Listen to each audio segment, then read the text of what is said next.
लोकसभा उपचुनाव के बाद अब एक बार फिर से यूपी में चुनाव की सरगर्मियां तेज हो गई हैं, वो भी उपचुनाव को लेकर। जी हां, अब यूपी 10 विधानसभा सीटों के लिए उपचुनाव होने वाले हैं। उससे पहले ही यूपी में सभी राजनीतिक पार्टियां एक बार फिर से एक्टिव नजर आ रही हैं। इसी बीच अब राहुल गांधी भी एक्टिव नजर आ रहे हैं।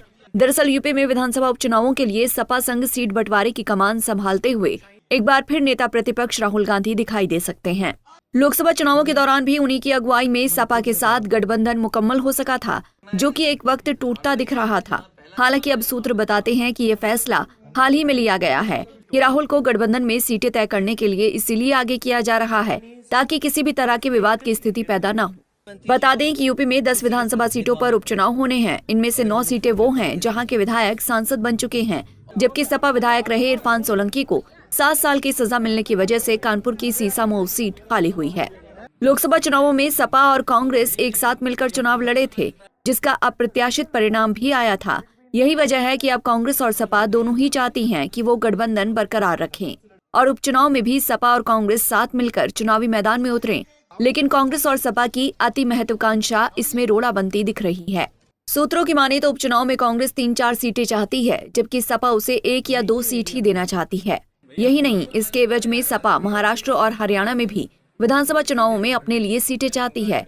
जानकार मानते हैं कि इससे खींचतान की स्थिति आ सकती है, ठीक उसी तरह जैसे मध्य प्रदेश के विधानसभा चुनावों के दौरान आई थी। यही खींचतान लोकसभा चुनाव के सपा कांग्रेस गठबंधन फाइनल होने का मुख्य रोड़ा बन गई थी। हालांकि बाद में राहुल गांधी की अगुवाई में जब बातचीत हुई, इसके बाद ही गठबंधन की राह निकल सकी थी।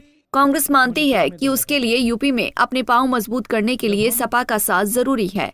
ऐसे में एक अच्छे संदेश के साथ गठबंधन करने की पूरी कोशिश होगी। राहुल गांधी इसकी अगुवाई करेंगे तो एक सकारात्मक संदेश भी जाएगा और खींचतान की गुंजाइश भी कम होगी। सपा 10 में से 6, जबकि कांग्रेस सभी 10 सीटों पर पर्यवेक्षक उतार चुकी है। तमाम राजनीतिक जानकार इसे खींचतान की शुरुआत मान रहे हैं। कुछ समय पहले कांग्रेस ने जिला अध्यक्षों के साथ बैठक में साफ कर दिया था कि जिन सीटों पर सपा के विधायक जीते थे उन पर वो दावा नहीं करेगी, जबकि एनडीए के पास रही 5 सीटों पर उसकी दावेदारी रहेगी।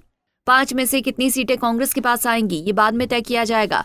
लेकिन वहीं सपा ने 6 सीटों पर प्रभारी उतारकर साफ कर दिया है कि वो ये 6 सीटें तो नहीं देने जा रही है। बाकी 4 सीटों में तय होगा कि कितनी सीटों पर कांग्रेस के प्रत्याशी उतरेंगे। Bureau report, Punjab Kesari TV. हमसे जुड़े रहने के लिए हमारे YouTube चैनल को सब्सक्राइब करें और नई वीडियो की नोटिफिकेशन के लिए बेल आइकॉन को दबाएं। अगर आप ये वीडियो Facebook पर देख रहे हैं तो लाइक जरूर करें और ज्यादा से ज्यादा शेयर करें। धन्यवाद।